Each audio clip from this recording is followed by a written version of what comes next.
Welcome to Golf Smarter Mulligans, your second chance to gain insight and advice from the best instructors featured on the Golf Smarter podcast. Great golf instruction never gets old. Our interview library features hundreds of hours of game improvement conversations like this that are no longer available in any podcast app. The guy had 2 bunker shots during the round after he worked with our stuff, and he hit them both within 6 feet of the pin, and they just, nice soft landing and everything. And he says his playing partners remarked on how pro-like the swing looked. and so that's the other thing that we found out for the long game, that the amateurs don't swing tempo-wise as fast as the pros. And then on the short game, they swing too fast compared to the pros. With another interview from the archives of Golf Smarter, here's your host, Fred Green. Ooh, a little sneak there. Welcome back to the Golf Smarter podcast, this time for members only, John. Okay, glad to be back. what do you put that away. I will. What are you playing with? Did you bring enough for everybody? Okay. Yes, I did. We were getting into the conversation about getting into the 2-to-1, and I'm really intrigued by the fact that you found that for the short game that's a 2-to-1 ratio versus the 3-to-1 ratio. Which club is it that we now need to go, all right, and it's hard enough changing your swing for every shot right. for the amateur golfer. At what club do you go, all right, from here I have to go from my 3-to-1 tempo to my 2-to-1 tempo? Right. And let me go ahead and play those for you so you'll have an idea of what they sound like. I think that's important. Sure, let's get started right there. So what I'll do is I'll start with the long game. Remember we talked about Tiger Woods when he was 24-8 at winning the Masters. 24-8 at Bethpage winning the Open in 2002. Basically, I'll give you the 24-8, which was his long game tempo. Is that coming through okay? Yeah, it sounds great. I'm dancing. Okay. All right, now I'm going to switch to a short game tempo.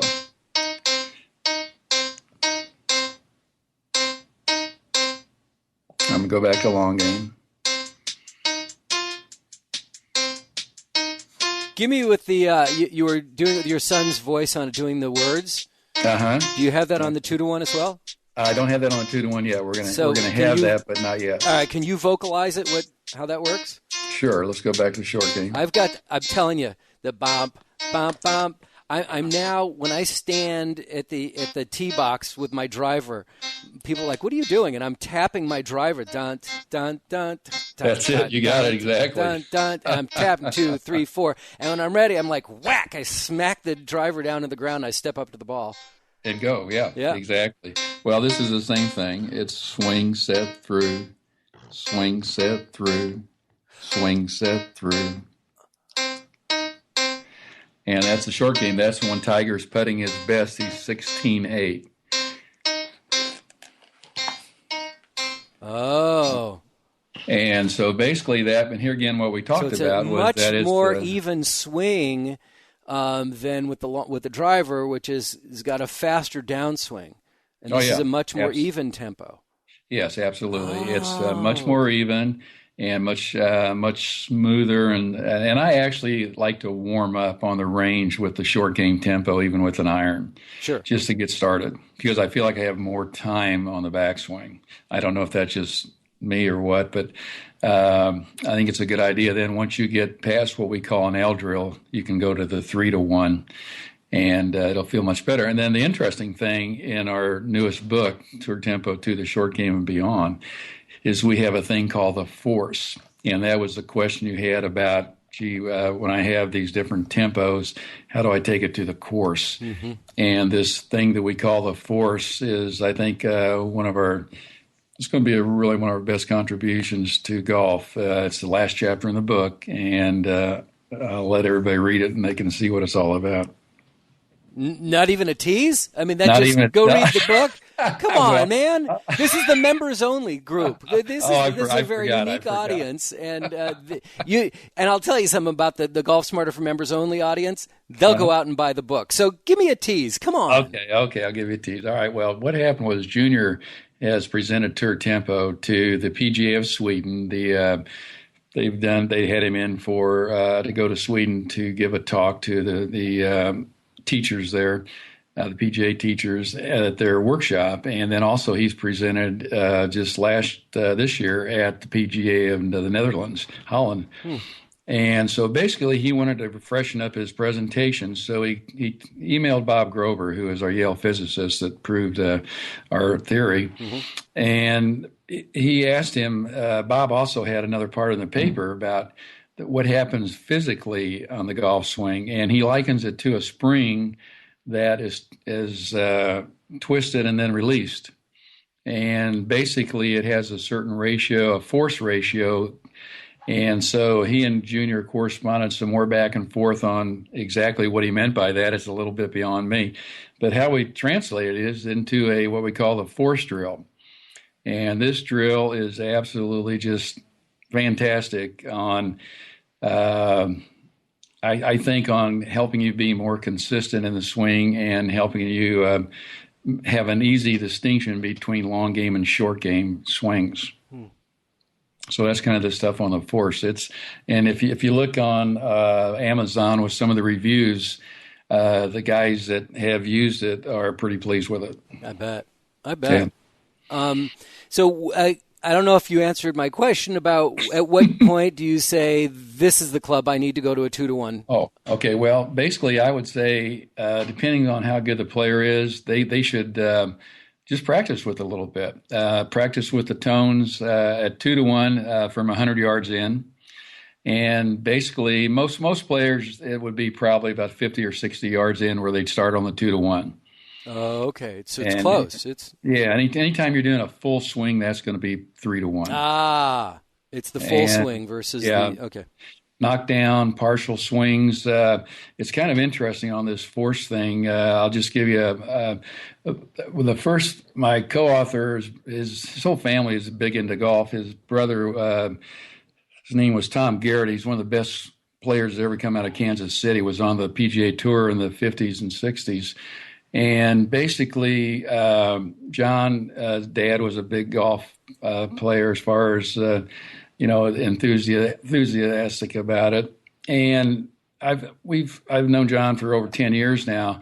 And after we did this drill, we went out to my course and we played, and he hit some of the best shots, not only that I've ever seen him hit, that I've seen anybody at our course hit and any pros hit.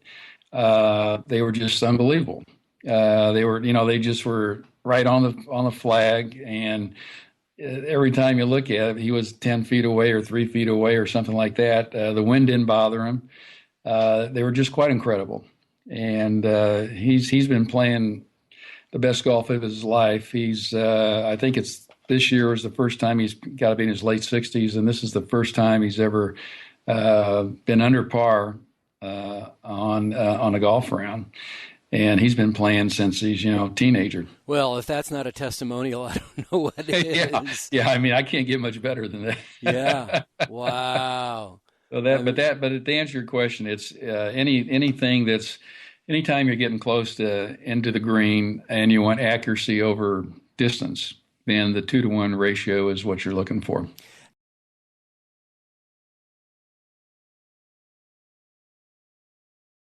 As you were explaining it, I started thinking about various shots that I've taken, and I'll know that greenside bunkers, caught up under trees and have to have a low shot, right? Mm-hmm. Yes, correct. I think about it's like when I screw those up is when I'm rushing it, when my swing gets very fast, and when I'm trying to ease it back, but I didn't realize I needed to go to a 2-to-1 versus the 3-to-1. But getting it into a better rhythm, and it's so easy for your tendency to rush those kind of shots. Yeah, those have a little pressure applied to you from the shot, and also grip really hard too. Yeah. The harder you grip, the better it is.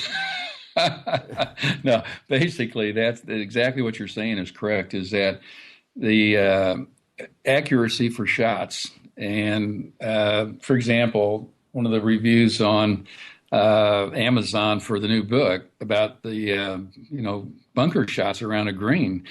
The guy had two bunker shots during the round after he worked with our stuff, and he hit them both within 6 feet of the pin, and they just nice soft landing and everything. And he says his playing partners remarked on how pro-like the swing looked, and so that's the other thing that we found out for the long game.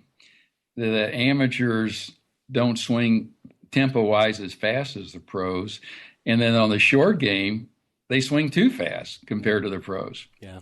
So it's pretty interesting on how that's all worked out. And when you say as fast as the pros, now are you talking about the 27.9 or? Yeah, I'm talking about. But they're not even at a 3-to-1 tempo. Right, exactly. They're not as fast and their tempo's off. And we had one guy came in for a VIP school, which I should point out. We're going to have a couple of those this year.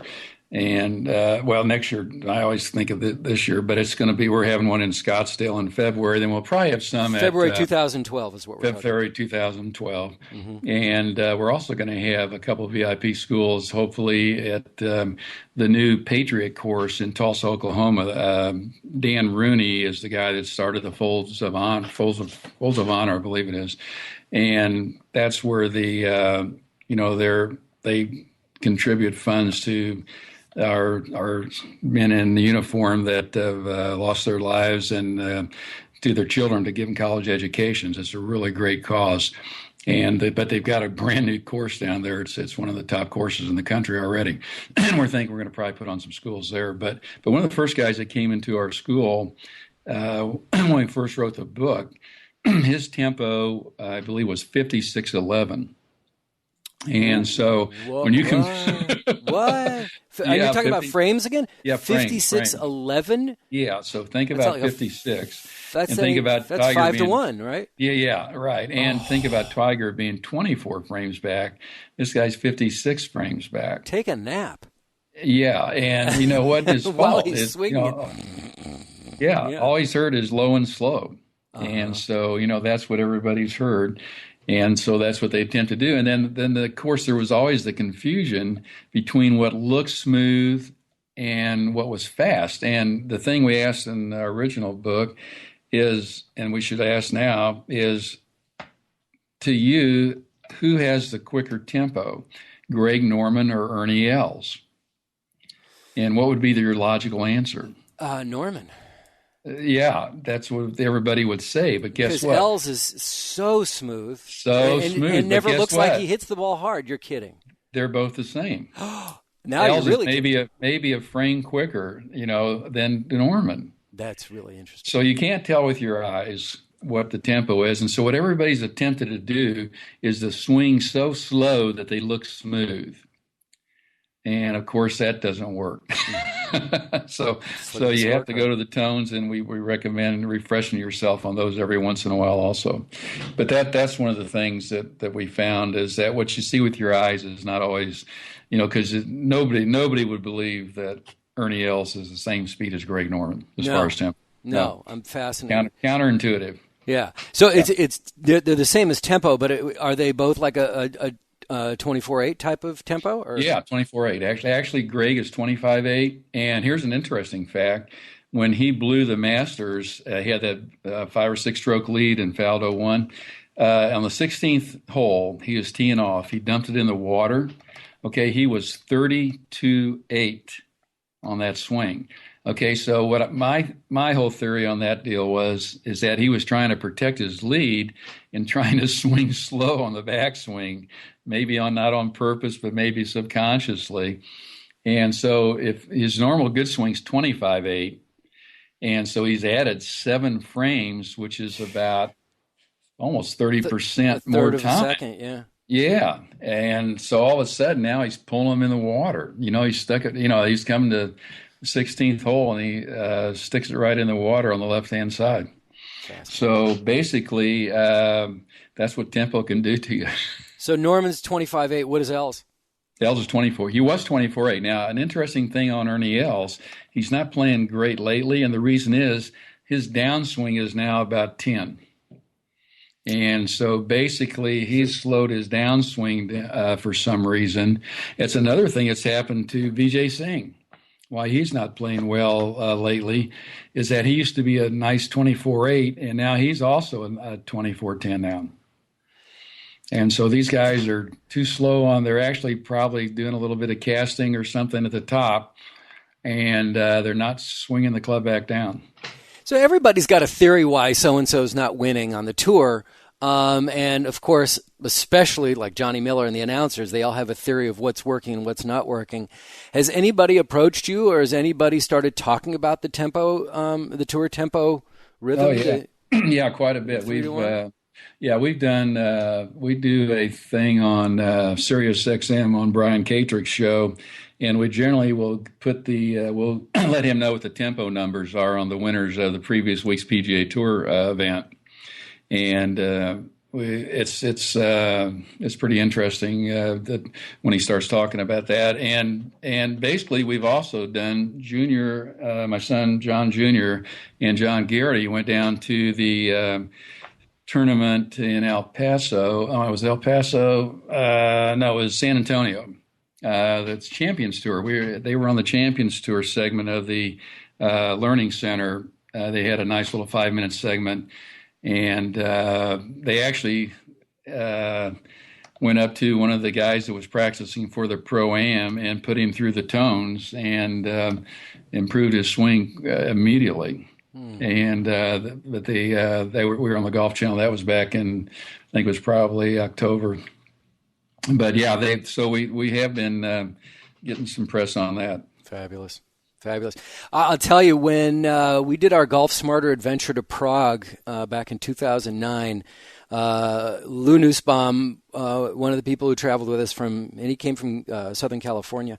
Mm-hmm. Lou had his iPhone. It was a new thing at the time. It was like, ooh, iPhone.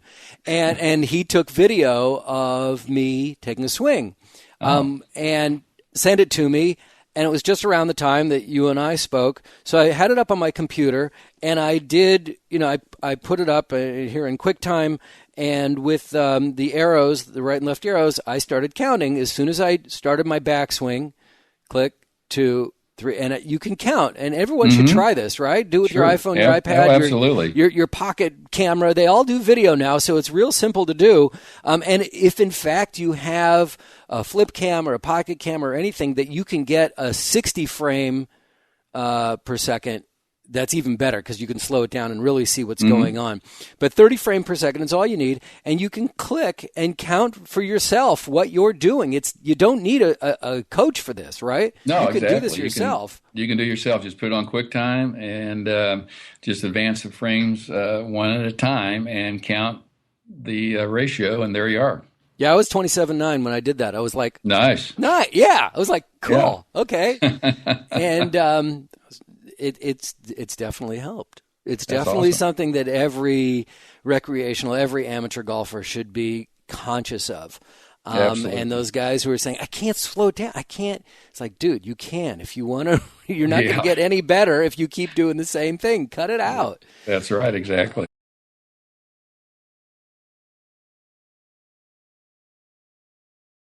You've mentioned Junior a number of times, and I know you have 3 sons. Is Junior the long drive champ? Yeah, he's the oldest. So yeah, share this. This cracks me up. Now, he's not a big guy. No, he's a little guy. So what? He's about 4'3". No, he's not that well, comparatively speaking, most of the guys, when I first took my number 3 son back in 95 or 96 to St. Louis, he made the regionals in Remax long drive. And so Scott was a pretty athletic kid. He's about 5'11", 175, and he hit a 342 or something to make the finals. But that was that. But for some reason, Junior got interested in it, and he's only about maybe 5'11", 6 foot, and 165. Oh. And he's hit at 402 in Remax, and 402 yards before it hits the ground. in the Right. air. Well, total length. Yeah, Oh, total okay, length. so with roll. Okay. Yeah, with roll. And that's his best, when he's doing well in Remex, he's averaging 375, 380. And basically, he's just the guys that we're competing against, well, I think it was Jerry Jones, Jerry Johnson, I forget. He used to be Mr. California. And we first saw him when I took Scott to St. Louis, and he's like 6'7", about 270. And he's out there hitting a 5-iron about 250. I'm going, uh-oh. Wow. And all the rest of these guys, I went with Junior to St. Louis when he qualified. And we're talking guys that are Padre pitchers, and the guy was built like a refrigerator without a head. And, I mean, these are the biggest guys you've ever seen. And they're just, they're huge. And so mostly what Junior does is it's club head speed and impact. And so this is an interesting thing you might as well share with your listeners. Is we've been putting on these VIP schools since the year about 204 actually. And a revelation occurred this last one that we had. And this guy was a physician from Maryland that came into the school in Lawrence, Kansas. And Junior is a rep for FlightScope. And so basically we FlightScope everybody to start off and see where they're hitting them and that kind of stuff. And so what we first did was we did that, and then we introduced them to the tones, and then we introduced them to our new Power Tools Club. And so basically this guy's name was Marty. He's a great guy. And we worked with him for about an hour. And we already had his FlightScope information, and his average was like about 98 miles an hour with the driver. Okay, the interesting part is that when we fix your impact as far as squareness and all the rest of the things that need to happen, you don't have to really increase the club head speed a lot. This was a revelation to me because we used to like to increase club head speed a lot. We increased his club head speed an average of 3 miles per hour to 101. But what happened is all of a sudden, out of 7 shots, most of them, 6 of them were in the fairway, and they were 30 yards farther on the average carry than what they were before he started with the tones and the power tools. And so to me, I'm going like, this doesn't compute, because you'll usually get 2.2 yards around carry off a driver as far as, club head speed. And so we only got 3, but he increased his carry distance 30 yards. And of course, all these were down the middle. His highest speed on one of his first swings when we first analyzed him, it was actually a duck hook, but it was like 104. But of course, it was one of those ones like Tiger hit at 180 yards with a duck hook at one of those tournaments this year. And so basically, that to me was a revelation. So basically, when you get the tempo right and when you get the mechanics right with our Power Tools Club, a lot of things work out for you. Unbelievable. Give us a little shot about the VIP schools and where we can find more information about that. Yeah, absolutely. Well, the VIP schools, we've been doing that, and they are truthfully VIP schools. We have a basic charge for them, and it's all inclusive. The thing that got me started on all this stuff is I went to a nationally famous golf school in Florida in 1988 because I was either going to give up golf, quit it, or get better. I've been playing about and I think we 20 go through years. That every single round. Yeah, everybody's been there. Yeah, absolutely. Yeah, and I'm going like, I have a neighbor that we moved into our house we're living in now in 1977, and about 1988 she took up painting, and she had been doing it about 10 years, and she was doing stuff for Indiana University on their brochures, and might have been UCLA, colleges and things like that. And she was to me was pretty much almost world class painter, and it took her 10 or 11, 12 years to do it. And I've been playing golf for 30 years, and I'm not getting any better. Oh my gosh! So I'm going like, what's wrong with this picture? Why somebody else can do painting and they can be great in 10 years, and here I'm not doing so well at golf, and I'm putting all this time into it. And so that's kind of where it all started. I went down to this golf school, and I got worse when I got back. it was probably one of the worst rounds I ever played in my life. And all they did was work, we beat balls for 3 hours every day in the morning. And then they'd comment on different things your swing's doing. And then when I went out and tried to play when I got back, it was horrible. So basically, what this school does is we pick you up at the airport with a limo, and we all stay together. In Lawrence, we stay at my son's bed and breakfast, the Halcyon House. In Scottsdale, we're going to have that one on be February the 17th, 2012. And we'll be staying 2 minutes from Troon North Clubhouse in one of the private residences there. February 17th, how many days? It'll be 17th, 18th, and 19th. So it'll be 3 days. And so basically, we found out that when you're living together, or eating your meals together, and all that kind of stuff, that's why we call it VIP. Because from the time you get into the airport, we're going to limo you out to the house. We take care of all your green fees, all the the range fees, the transportation, the meals, the lodging, everything. It's all inclusive. It's all inclusive. And so that's what I like. You know right away that you're not going to get charged for anything once you get to the airport, you're taken care of. Yeah. And so we get tremendous results with those schools, and we all have a great time. It's almost an instant bond with the guys that we have come in, because they're all interested in improving their game and interested in the game of golf, and we usually just invariably have a great time at those. But here again, we started those just from the fact that it gave me a great opportunity to work with different golfers and see what worked for them, and of all the tools that we use. And so basically what they come away with is our speedball kit, which Tommy Watson's now using. And they also come with our power tools system. It's a new thing that we just come up with. I'm going to ask you about that in a minute. Okay, great. I'm not going to let you get away without that. Okay, well anyway, that's our VIP. It's right on the website when you go to tourtempo.com.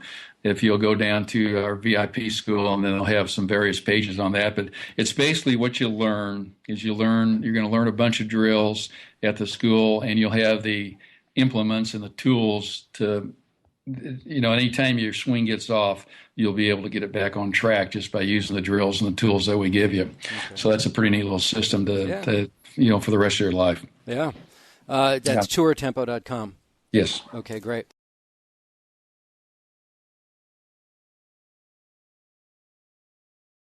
Power tools. I definitely want to get into that before we go, because I completely honest with you, you forwarded one to me so I can take a swing and a peek at it, and I don't get it. Okay. Well, here again, it's probably one of those deals where my sons say this, so I don't know if I am or not, but I'm usually ahead of the curve. Good for you. Because the product that I initially developed was a speedball. That was back in 1990. And we ended up with 6 LPGA gals using it, and some guys on the PGA Tour. Mike Springer, you might remember him he's California, I think from Sacramento area. And basically, though, it's different. And what we found out is that it increased club head speed, and it increased squareness at impact. And that's what, here again, we were talking about earlier with the VIP school. Once you do that, you don't need to increase the club head speed a lot. You get all the advantage of a square hit. And I should mention that on that one that we flight scoped, on every shot that Marty took with his driver before, they were all over 10,000 RPM side spin. And on every shot that he took after the training with the power tools and the Tour Tempo, they were under 10,000 side spin. So that was the big difference in the distance. Is all of a sudden now this ball's going with top spin instead of side spin. But anyway, that's catching on pretty big time now. Al Vermeil, I don't know if his brother Dick was Dick coach for the coach NFL, and Al is the only trainer that has I think basketball championship ring and an NFL ring. Wow! And he actually is a strong proponent of the speedball because of it fits right in. You can use it right in your workout place or at home, and you work on your golf swing. But it was at that, 20 years ago, it was pretty far fetched and pretty ahead of its time. And so don't feel bad, because that's the way the power tools is now. Okay, so now that I've got it in my hand and I'm sitting here taking swings with it, while we're talking, what am I looking for? What am I trying to do? Okay, well, here's what's confusing is if you think of all the different theories in golf. All right, I mean, they run the gamut. Use the body, use the hands, use the legs, blah, blah, blah, and on and on. Okay, all you have to learn mechanically with the power tools is you have to learn to hinge it on the backswing, unhinge it on the downswing, rehinge it on the through swing. And that's pretty simple. So when you say hinge it, it's at a 90-degree angle. It's a 90-degree angle. When you swing it back, it's one of the drills in the DVD. You swing it back, you want it to unhinge. It's gonna unhinge. That means you're swinging back. Mm-hmm. If you just take it back, that hinge is going to stay at the 90-degree angle. So it's going to unhinge going back, and then when you get to the top of the backswing, which you only want to take about a three-quarter swing, it's going to be 90 degrees now, the hinge will be. Mm-hmm. Okay, now all you do is unhinge it at impact. Okay. And then you just rehinge it when you get through, probably halfway up on the through swing. And so it's simple. Hinge it, unhinge it, rehinge it. And that's all you really ever have to do. When I'm taking the backswing, okay, I'm starting at a 90-degree at the hinged, right?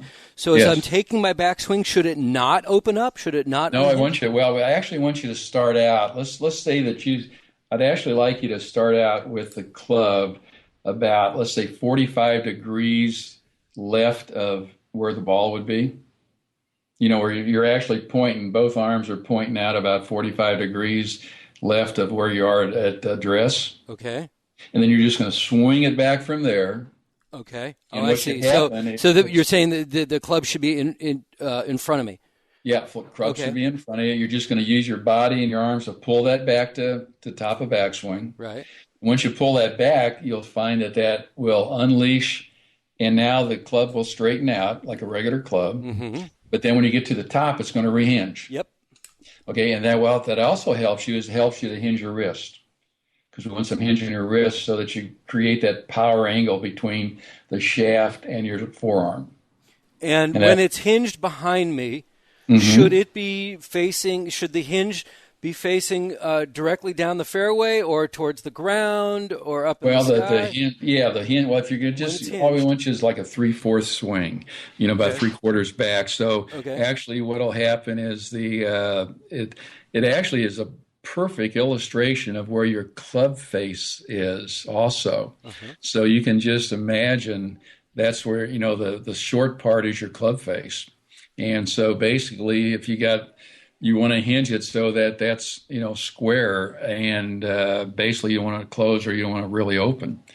And so you don't even have to think about that, though. All you got to think about is, if you just do the drills, how this does is it programs the correct movement of the swing into your body like nothing else can when you do the drills. Mm-hmm. We were doing the video for this DVD at Alvamar, where we have our VIP schools, and basically is getting down to the end. It's getting a little bit dark, and so Junior, we wore him out going through the various takes. Yeah, and so he goes over and says, I need to hit a couple balls. This feels pretty good. And so he started to look like a tour pro. He looked so smooth and effortless, and the ball was just popping off the club face, and that's because he did all the drills. And once you go through all the drills in the DVD, you're going to learn about backswing, forward swing, speed the body should be, just everything you need to do, only there's no talking about it. You're learning it by feel. And to me, that's the only way the golf swing can be learned, is by feel, not by trying to memorize positions. Right, or watching videos. Right. Yeah, that does no good either. Right. Yeah. Exactly. But there's a visual here involved that kind of emphasizes if you're in correct position, right? Oh yeah, with and that's the power tools. Yeah, and the DVDs have videos that show you exactly what positions all that should be in. Excellent. Yeah. All right. Well, then I'm going to start bringing this out with me to the practice range and before a round, just to start getting that feel for it. Now that you've explained it to me. Yes, and when you get really good at it, Oh, what good. I want you to do once you've got the feel of it is I want you to take the band off and I want you to actually hit balls with it. Really? Yes. Wait, without the band? Yes. So what will happen? The hinge Yeah, will stay locked in, or well, it'll hinge just like what we're talking about. When you take it back, it'll hinge. As soon as you feel it hinge, that's your cue to start back down to impact. Oh. And then once it gets to impact, I want you to use a mat. I've got a little 2 foot by 1 foot mat that I take with me, or else you can tee it up and give yourself a little leeway because it's going to be a little bit different to start. And so you just want to start with 3/4 swings again, and you just hinge it, unhinge it, and rehinge it. Cool. Yeah, and then you just take that feel to the ball with a regular club. All right, and the power tools are available at your website as well. Yeah, we're sold out of them right now. But congratulations! Thanks. We will have some more in. And so now the book Tour Tempo and Tour Tempo 2. There was the Tour Tempo micro player to get the tones. So that micro player, is that still available or no? It's still available. We're phasing that out. And that because it doesn't have the 2-to-1. It's got the 2-to-1, but it doesn't have the voice tones what the apps has. Right. And how much are the apps? The apps, I think the total game is $24.95, and then we have another one with just the long game tones. It's $14.95. Okay, great. And hopefully the sales are going well with that. Yeah, going very good on that. Well, congratulations. I'm really happy for you. I'm fascinated by this because it makes complete sense to me. And I not only employ it, I'm going to continue to develop it and incorporate it into my game. Sounds great. Well, make sure and keep in touch and let us know how you do. And then if I get your way, we're definitely going to have to play some golf. Aha! Now we're talking. I want you to watch me and go, ooh, Fred, no. Fred, no, Fred. No, I think we'll be okay. John, it was great to speak with you again. Thanks for agreeing to do the 2-part episode. We really appreciate it. And for everybody to make sure they go out to tourtempo.com, get information about the VIP school, the power tools, the books, and the apps. Great. That's fantastic. Appreciate all your hard work also.